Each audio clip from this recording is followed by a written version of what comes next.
Ha llegado el momento de escuchar la palabra de Dios. Un potente mensaje extraído de las Sagradas Escrituras. En la voz del pastor Carlos Hoyos. Vamos a leer la palabra de Dios. Carta a los Hebreos, capítulo 10.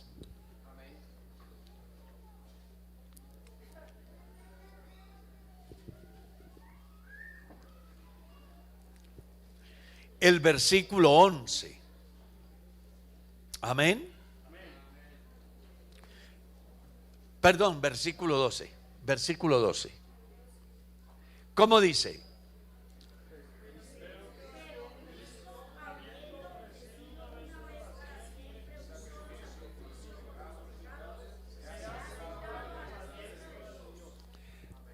Permítame, se lo leo desde aquí. Pero Cristo, habiendo ofrecido una vez para siempre un solo sacrificio por los pecados, se ha sentado a la diestra de Dios.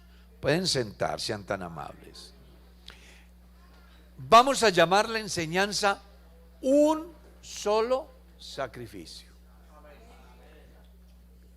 Y acaba de llegarme una cantidad de pensamientos aquí. Yo tengo un problema y es que soy como muy espontáneo. Yo soy malo para pensar, a ver si puedo pensar y volver después a pensar. Entonces me llegó una cantidad de textos aquí a la cabeza donde me dice que hay una particularidad en Dios. Un Señor, una fe, un bautismo, un solo Dios, un solo camino, un solo mediador. Y resulta de que mirando en la escritura nos encontramos que solo hay un sacrificio. Permítanme comentarles con relación a los sacrificios. Y es que desde que el hombre aparece en la tierra y se convierte en pecador, entonces aparecen los sacrificios. Los sacrificios, de alguna manera, dentro de la línea mesiánica, mostraron un sustituto. En las culturas paganas tuvieron que ver con reconocimiento a sus deidades. No es lo mismo un sacrificio que se le hacía a Dios a un sacrificio que se le hacía a Moloch, por ejemplo, o a Baal. Ya es el Coven 98. Porque los sacrificios que se hicieron dentro de esa familia de la cual luego vendría el Cristo, el Salvador del mundo, esos sacrificios eran sustitutos, es decir, en vez de que muriera el hombre, moría el animal. Y hay ejemplos, por ejemplo, perdonen la redundancia, la suerte que se echaba por Azazel y por Jehová. Si usted le viene el pasaje, descubre que moría en sacrificio el que salía por Jehová y el que se enviaba al desierto en figura o tipo o símbolo de que así como aquel que se enviaba por el desierto y jamás volvería a regresar, representaba que así Dios jamás se volvería a acordar de nuestros pecados. Y aparecen en las escrituras enseñanzas como: Él echó tras sus espaldas nuestros pecados, los ha sepultado en el fondo del mar. tomando el acta de los decretos que nos eran contrarias, y las exhibió públicamente, triunfando sobre ellas en la cruz.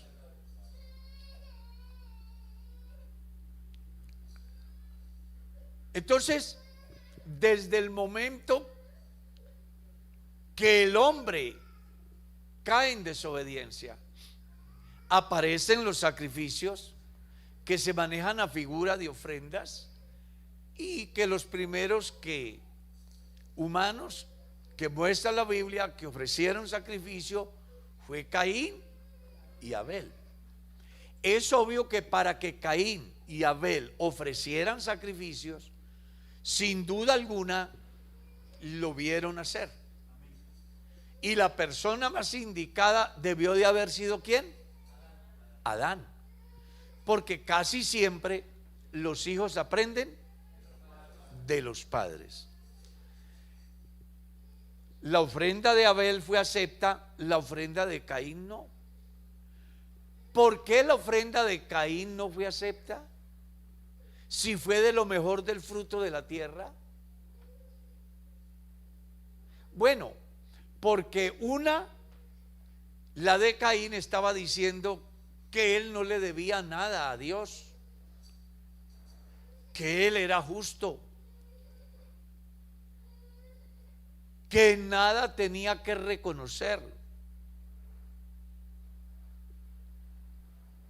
Pero Abel pensó que él era pecador y necesitaba un sustituto.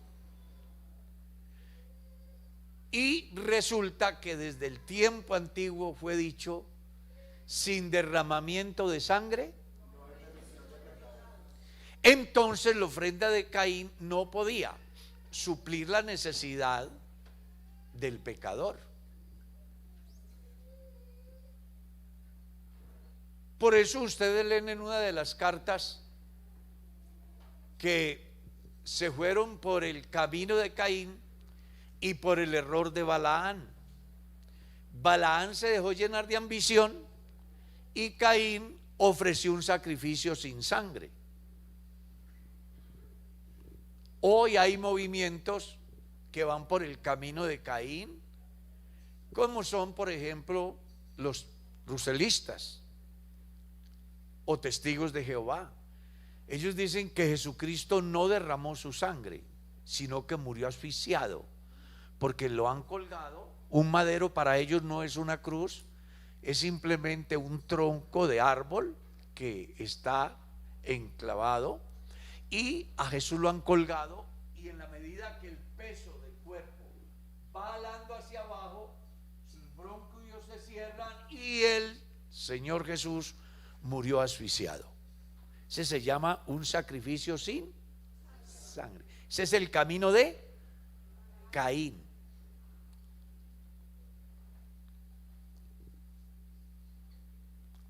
Entonces, de ahí para acá, todos los hombres han hecho sacrificios, y no poquitos.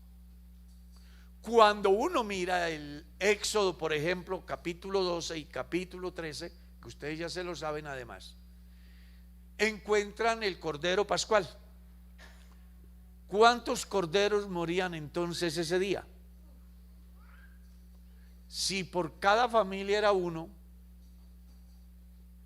excepto donde una familia, por ser pocos, no pudieran comerse en el cordero, pues reunían a otros para que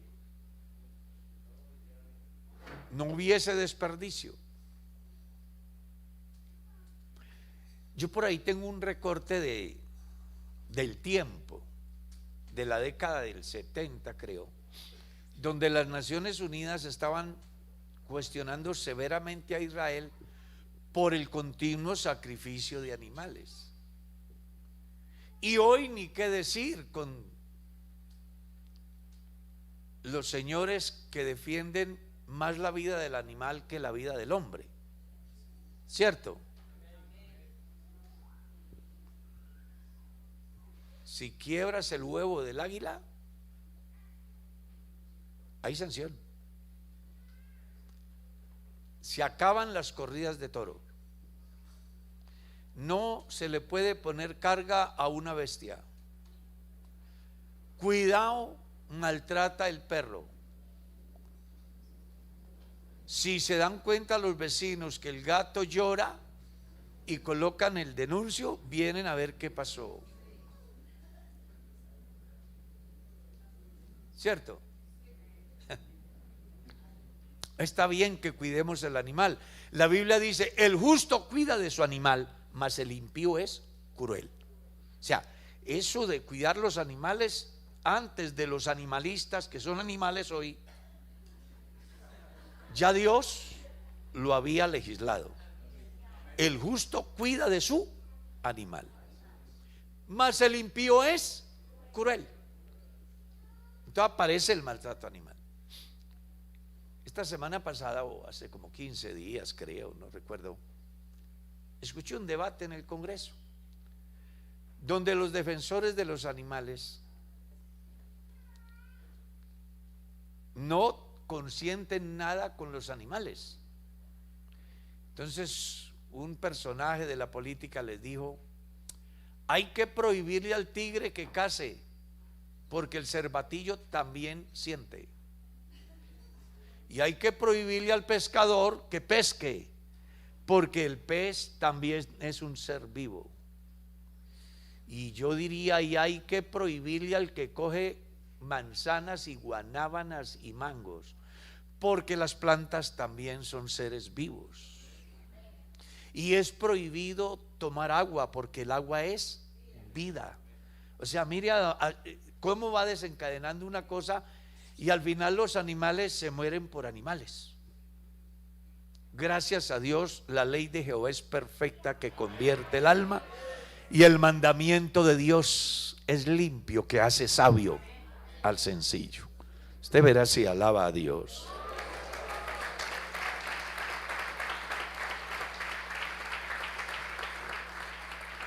Entre los que hicieron sacrificios, ya ustedes saben, hay diversidad. Si uno mira la Biblia, encuentra sacrificios de animales, pero también sacrificios humanos. Moloc, por ejemplo, era una deidad que era de bronce, era vacío por dentro, y le metían fuego hasta que se enrojecía, se exteriorizaba el calor interno.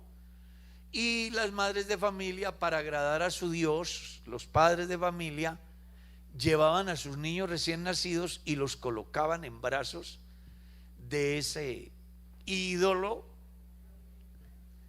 y comenzaba un bullicio enorme para no oír morir a su niño a causa del dolor que experimentaban cuando eran ofrecidos a los ídolos. Por eso es que Abraham dijo: no quiero que mi hijo se case con una mujer pagana, porque yo no me imagino a Isaac queriendo presentar el niño y la mujer diciendo: yo se lo llevo a Moloc. Por eso es que la Biblia dice: no se unan en yugos desigual, porque la hermanita querrá traer el niño para presentarlo a Dios, y el papá querrá llevárselo al cura. La mamá querrá tenerlo en escuela dominical, y el papá querrá llevárselo a que tome cerveza para que aprenda a ser macho. Ustedes tienen que poner cuidado para enamorarse, porque eso no es que me caso y ya. Eso va más allá. Y no en vano aparece: no daréis vuestros hijos, no daréis vuestras hijas a ellos, ni vuestros hijos a ellos. Porque Dios quiere y querrá siempre un bienestar de la familia que pertenece a otra estirpe. Anoche el hermano daba una enseñanza muy interesante acerca de que somos una nación santa, un pueblo adquirido por Dios. Y eso tiene sentido porque aunque estamos aquí, no somos de aquí. Pablo escribe a los filipenses y dice: nuestra ciudadanía no está aquí, sino ¿a dónde? Usted es un ciudadano del cielo. Cuando Mercedita se me enferma, yo le digo: definitivamente usted está hecha es para el cielo. Es que es verdad. Entonces, me llama mucho la atención de que habían cualquier cantidad de sacrificios a diferentes deidades y de diferentes expresiones, como vegetales, como minerales, como animales. Incluso cuando uno lee el libro de Tobías, que es un apócrifo de la versión Nácar Colunga, encuentra: id al río, sacad el pez, abridlo, extraedle los hígados y ofrézcalos, quémelos para que ahuyente los espíritus malos. Si lees el libro de Eclesiástico, que también es otro libro apócrifo, vas a encontrar que estimula los ritos por los muertos, cosa que cuando Jesús hace su aparición en el escenario humano, condena severamente dichos sacrificios cuando enseña en Lucas 20:46: guardaos de los escribas que gustan de andar con ropas largas y extienden el fleco de sus mantos, ¿sí? Y dice que devoran las casas de las viudas y por pretexto hacen largas oraciones, estos recibirán mayor condenación. Hablaba de aquellos que traían la creencia de los sacrificios o de los cultos o rezos o ritos a favor de los muertos, porque eso es ocultismo y a Dios no le agrada nada de eso. Estaba en un evento en el Ecuador y el 1 de noviembre me dieron a beber un producto que es exclusivo para esa fecha, porque según esa tradición los muertos se salen a tomarse en esa bebida, los muertos, y me dieron a mí. Y entonces yo dije: ese muerto no lo cargo yo. Pero eso le dice a usted hasta dónde va influyendo todas aquellas cosas, e incluso trascienden a los cristianos que aún no han entendido o no se han convertido. Y es interesante que nosotros nos demos cuenta que realmente para nosotros solo hay algo que tiene sentido: la muerte y la resurrección del Señor Jesús. Él murió por nuestros pecados y resucitó para nuestra. Entonces los cristianos no necesitamos ni Navidad, ni Semanas Santas, ni primeros viernes, ni ir a Monserrate, ni tomar el vino morado porque es el día de los santos, nada de esas tonterías. Solo necesitamos una bebida, y es la fuente del Espíritu Santo, que es la que debe de llenar la vida de cada cristiano. Alaba el nombre de Cristo.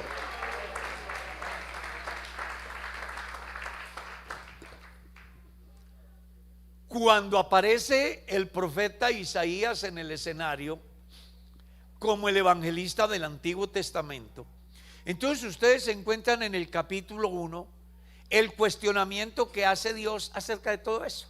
Y no me traigáis más vanas ofrendas, el incienso me es abominación, lunas nuevas, el convocar asambleas, no lo puedo sufrir, son iniquidad vuestras fiestas solemnes, vuestras lunas nuevas, las tiene aborrecidas mi alma, me son gravosas, cansado estoy de soportarlas.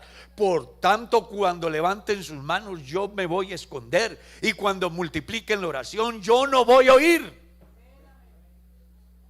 y más bien los llama a la conversión.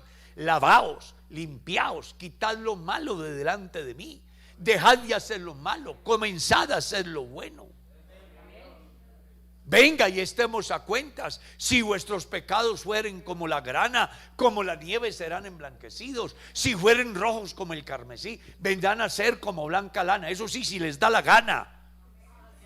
Si quisiereis y oyereis, comeréis del bien de la tierra. Pero si no quisiereis y fuereis rebelde, seréis consumidos a espada, porque la boca de Jehová así lo ha dicho. Usted verá si alaba al Señor.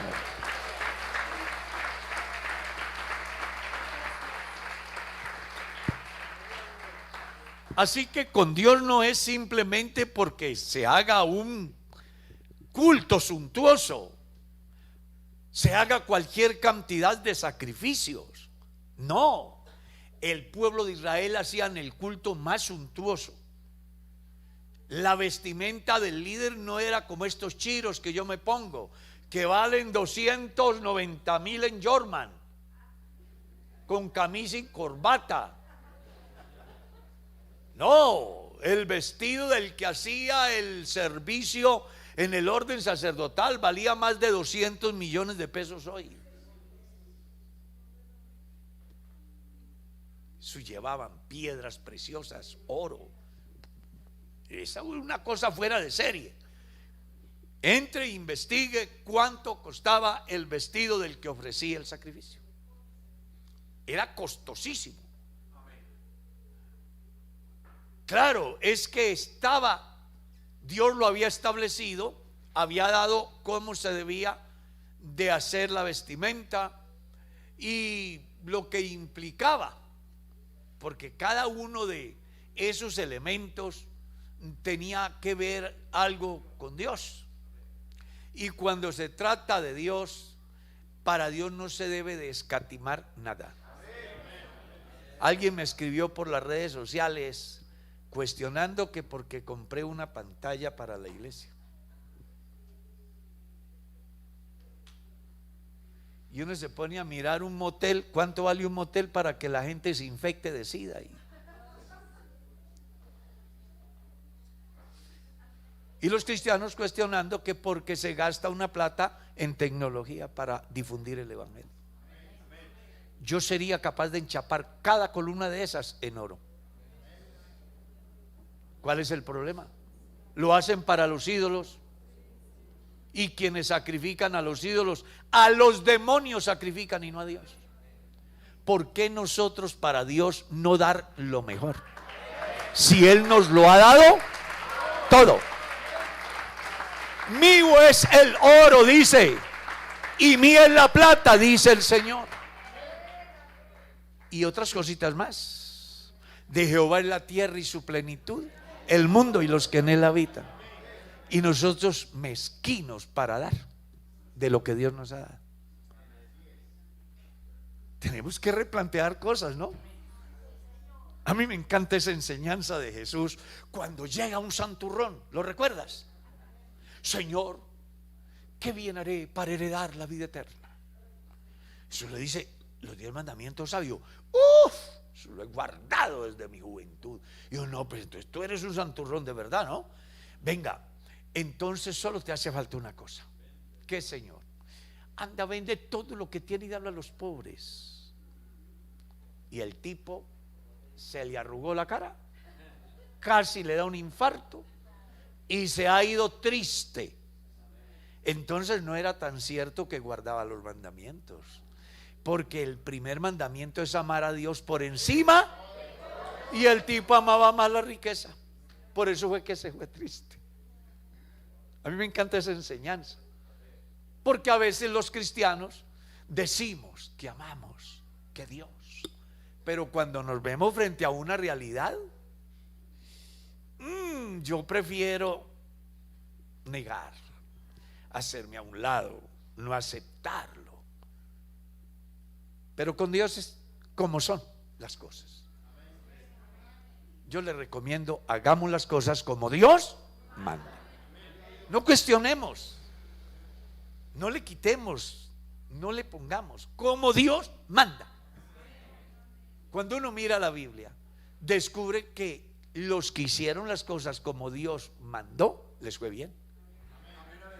Y Noé hizo el arca como Jehová le había mandado. ¿Y cómo le fue a Noé? Claro. Y creyó Abraham a Dios y le fue contado por. El tipo hizo las cosas como Dios. Que sacrifícame a tu hijo, tu único hijo. Ah, bueno, Señor, yo quiero un corazón así de verdad. Yo quiero un corazón así. A veces me da impotencia conmigo mismo de ver lo duro que soy cuando Dios ha sido tan bueno y tan generoso. Oh, que Dios nos dé un corazón dócil hoy. Alaben el nombre de Jesús.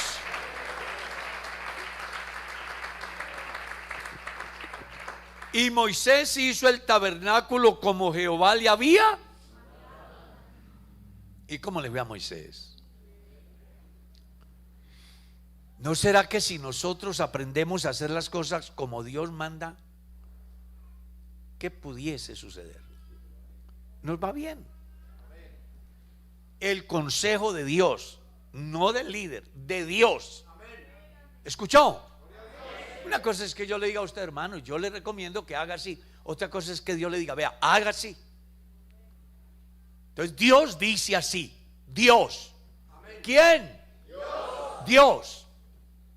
Pongo delante de vosotros la vida y la muerte, la bendición y la maldición.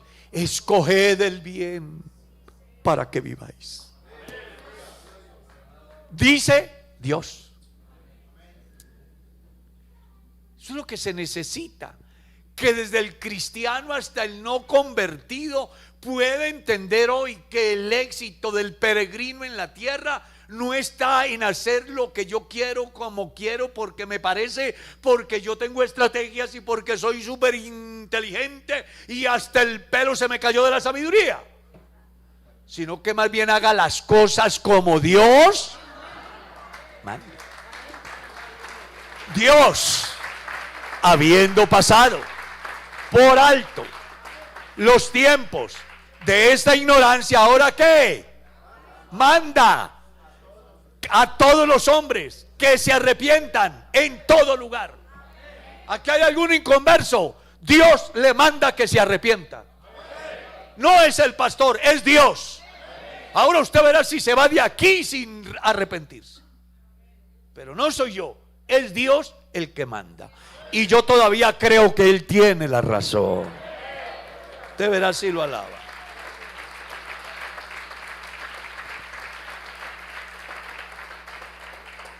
Pero los hombres han suplantado todo lo de Dios con esfuerzos personales, sacrificios. ¿Cierto? Sacrificios. Entonces hay gente que piensa que se salva porque hace buenas obras. Es que yo hago buenas obras, dice él. Otro dice, no, es que cuando llega la llamada Semana Santa, yo voy a Montserrat. Otro dice, yo me he hecho una meta y es de mendigar hasta reunir una plata para ir a llevársela al Milagroso de Buga, y me voy a pie desde Bogotá o desde Barranquilla, y cuando vaya llegando ahí a 1000 metros antes, me voy de rodillas hasta allá, porque creen que así se agrada a Dios. Otros dicen, no, yo quiero este tiempo de consagración, cero sexo con mi mujer.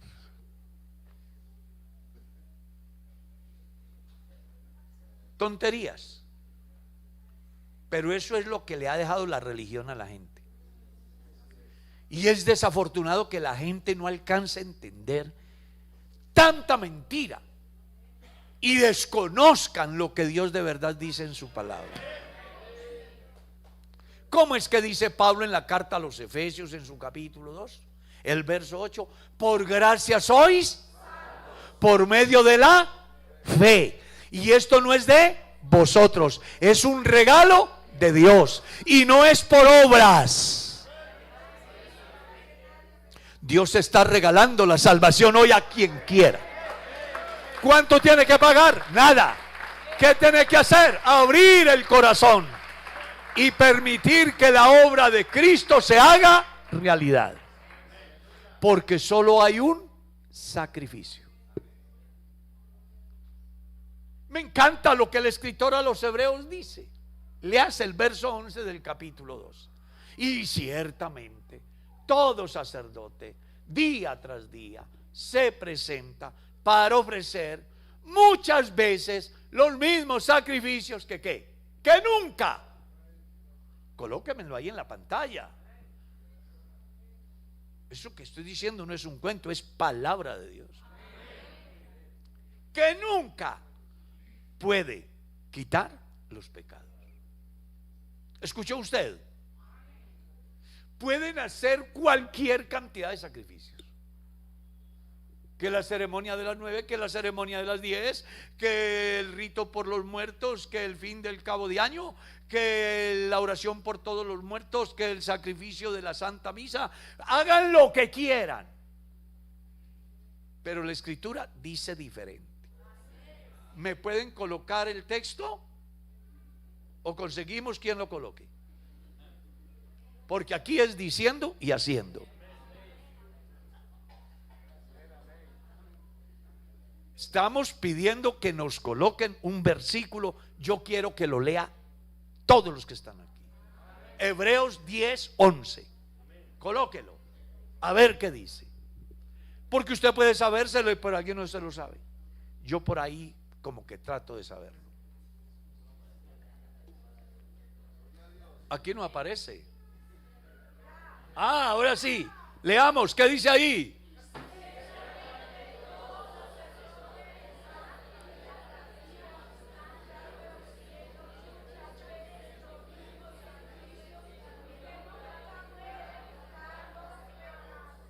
¿Quién dice eso?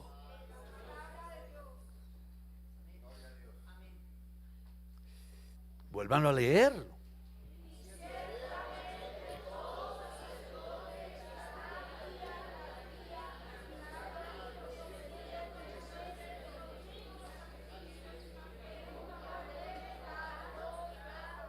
¿Cómo le parece? Lo dijo el pastor. Dios en su palabra. Porque esto es palabra de Dios. Y dice, ¿cómo hace la gente para creer tanta mentira y no creer a la palabra? Pero colócame el verso 12.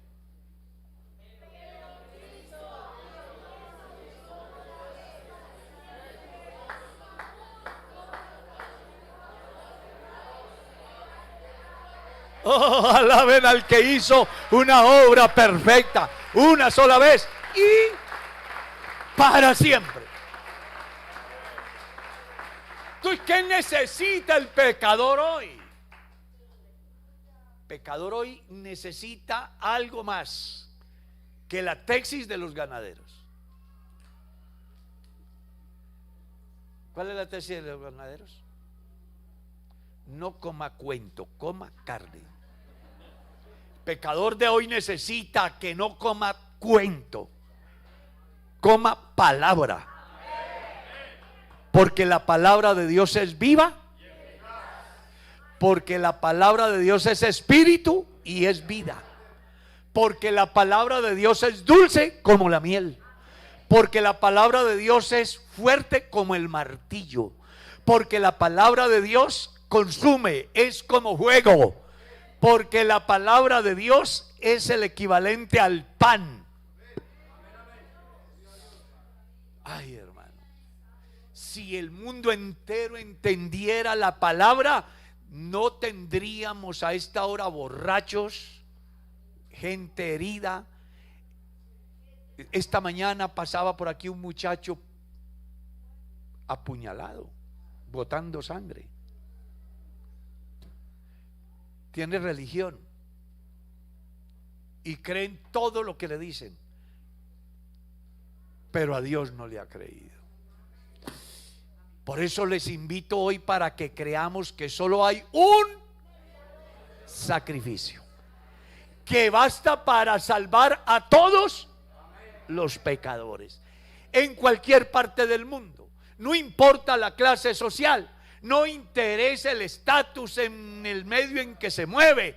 No, así esté con una enfermedad terminal o le digan que su salud está 100%, yo quiero que se dé cuenta que solo hay una obra bendita que lo salva. Es la obra que Jesucristo hizo. ¿Cómo fue que dijo Juan el Bautista cuando vio venir a Jesús? ¿Qué fue lo que dijo? He aquí el Cordero de Dios, ¿que qué?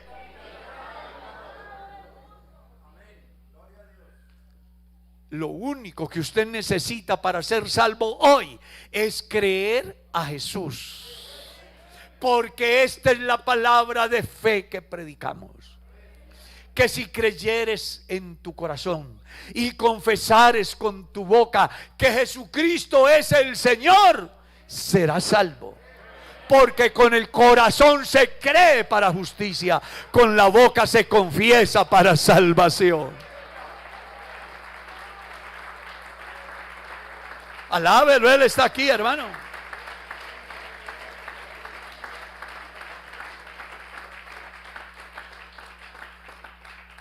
No busque a harapos como Adán y Eva. Sintieron que habían pecado y entonces fueron a buscar la manera de cubrirse. Una vestimenta de hojas de higuera. Alguien dice, no, pero es que yo no lo hago. Sí, usted lo hace cuando se cubre con la religión, cuando se cubre con los ritos, cuando se cubre con los cultos paganos, cuando se cubre con los rezos que le dijeron que haga para que tu problema se arregle.